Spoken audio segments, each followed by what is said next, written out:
What's good, everybody? Pete here at Spawn Fly Fish, and guess what we're going to do today? We're going to touch on another dive video. So previously we've done a couple dive videos on some natural products for you. Thought we'd increase that line, maybe get a little bit more in depth into the why we're dyeing a specific feather, a specific color, and all that good stuff. So this is your chance to take another further step into the world of dyeing natural products.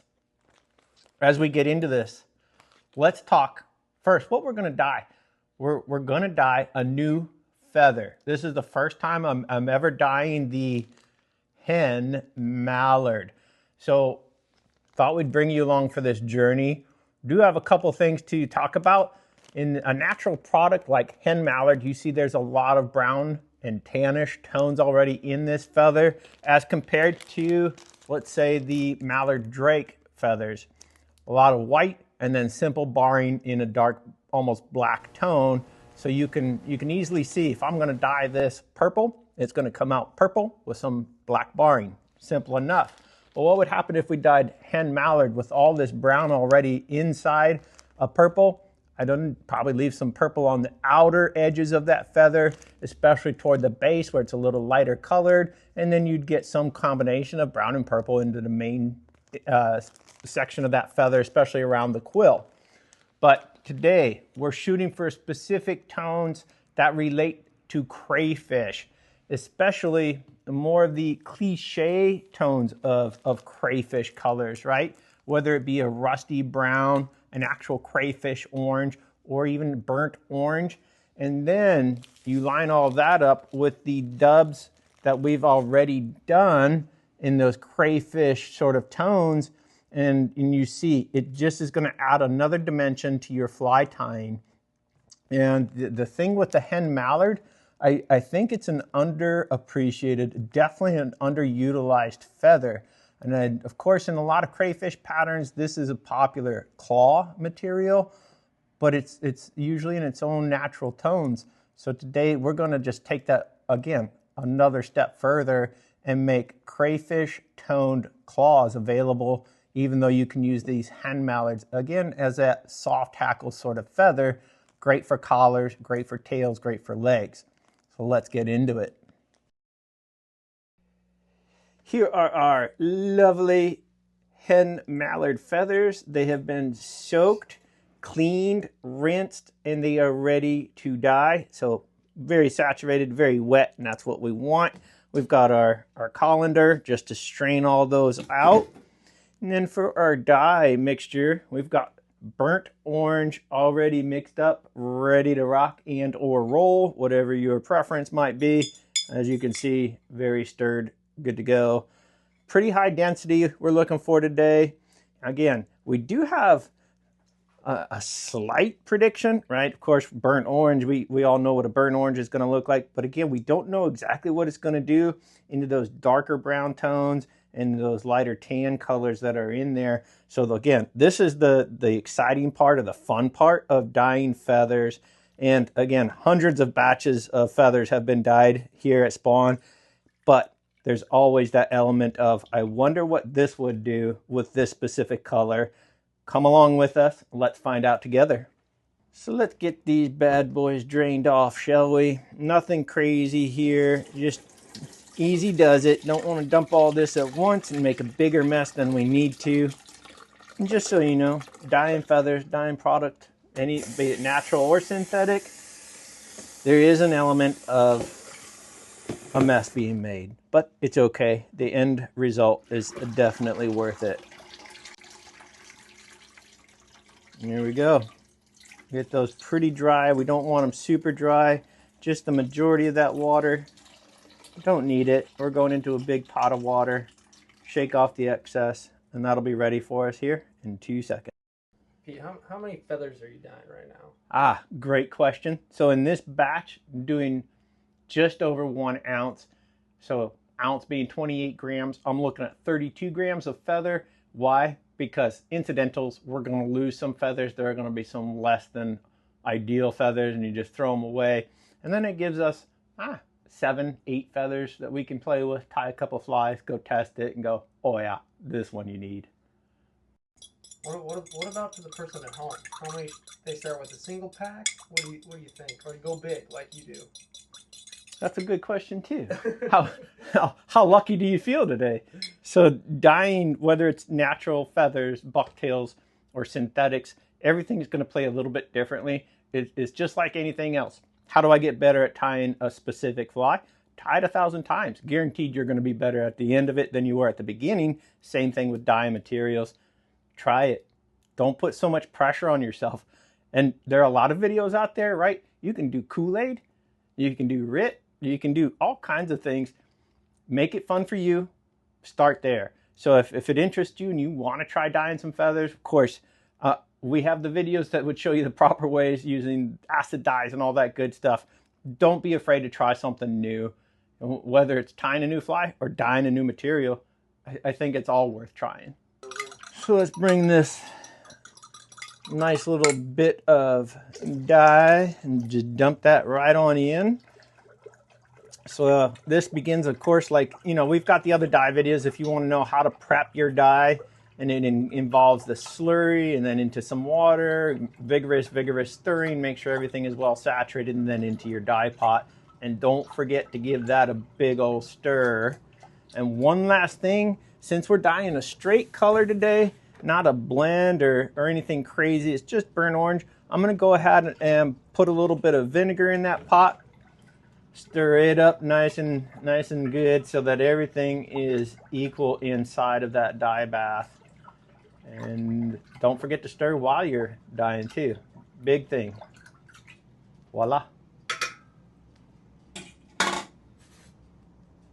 And now we are ready for our feathers. So here we have our 32 grams of Hen Mallard, and we're just going to ease that into the pot. Not going to drop it and cause a big splash or any of that. And just take your time. The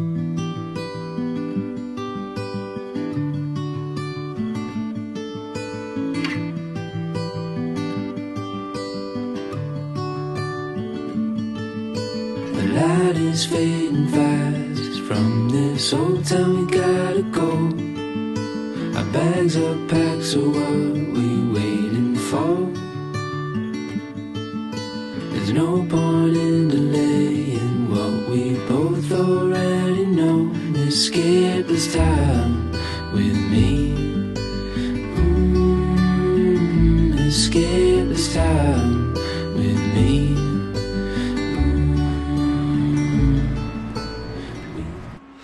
All right, dude. Show us what you got. So now we're looking at just a little bit over 1 hour of a time lapse from when we put these feathers in the pot.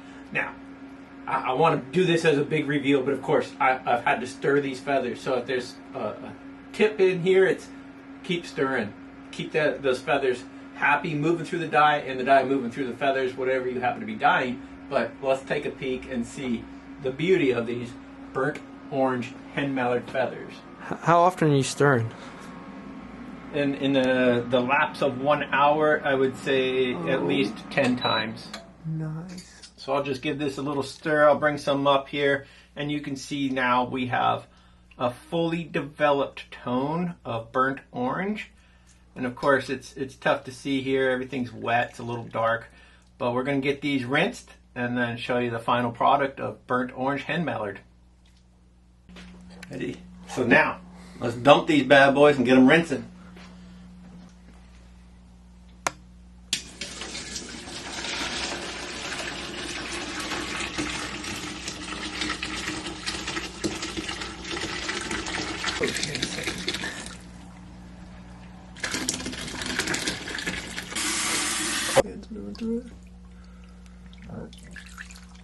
I do have a feather pulled out from midway and then at the end. Nice. So can I do that real quick and show that? Yeah. Just a quick glimpse into what development of a tone looks like. When we stirred the pot roughly midway through, so about 30 minutes in, this would have been the saturation or uptake of that dye. Beautiful color, just not full. And so you give it that extra 30 minutes, and this is the development that I was looking for. True burnt orange all the way through on those lighter tones. You can see those brown colors actually came out very dark brown. I would consider this definitely a success, and that was the color that we had envisioned. What about somebody that's never dyed before? We get questions like that. I mean, you've done a great job showing people how to do it, but jumping in for the first time. Yeah, dyeing's not for everybody. So go in with a grain of salt. Don't have super high expectations. You're not going to get a perfect dye the first time. If it comes out good, consider yourself very fortunate and ahead of the curve. There's a lot that goes into dyeing, especially to hit a specific tone over and over and over. It doesn't happen by accident. But as far as, again, it just comes down to if you think it's fun, if you think it would be interesting, you're right. If you're in that sort of mentality, this is definitely something you should give a whirl. Welcome back, everybody. It's time to see just how beautiful these feathers turned out. So let's take a peek, shall we? This is the finished, dried, beautiful, beautiful outcome of a product. Now there is some burnt orange Hen Mallard. This stuff came out really, really nicely. So look at, we talked about during the dye process that those browner portions becoming much darker, and they did exactly what we thought they would do. But we've got complete saturation of dye in these feathers. The quills did a great job of the uptake of dye, if you will. And so completely saturated. We rinsed the heck out of it. We dried them out, and then we let them air dry overnight on top of that. So now we've got the finished product. Again, burnt orange Hen Mallard. Great for claws on your crayfish patterns. Don't sleep on this as a collar, tails, legs, all that good stuff. But this one came out so well, we decided to go ahead and jump into a second batch. And so let me introduce you to color number 2 of the Hen Mallard. And this is based off of a brown recipe that we played with just a little bit. And so it's not a true, dark brown because we had so much brown in those hen feathers already. But again, it's going to take the brown that is in there, make it much darker, and leaves a very beautiful crayfish brown finish on the rest of that feather. And I don't know how close you can get in here, but on those quills you can see some more of that goldish color almost. And so it's not just brown, it gets into, again, just a bit more of a crayfish brown feel. But since we're talking about a feather that's going to be used a lot in tying crayfish, why not have some options for you in the crayfish tones? Both of these options, both the burnt orange and the crayfish brown, will be live on the website. Do yourself a favor. If you're into tying crayfish, grab some of these. You'll know what to do. If you haven't tied with Hen Mallard, I'm going to issue you all a challenge right now. Grab a bag and see if you don't put this in your top 5 feathers of all time. Chances are you might not. I know. Wow. Color has a lot to do with that. But I'm just going based off of shortages and other feathers that we've become so used to using every day. That's not always the guarantee. There's no gimmies in this industry.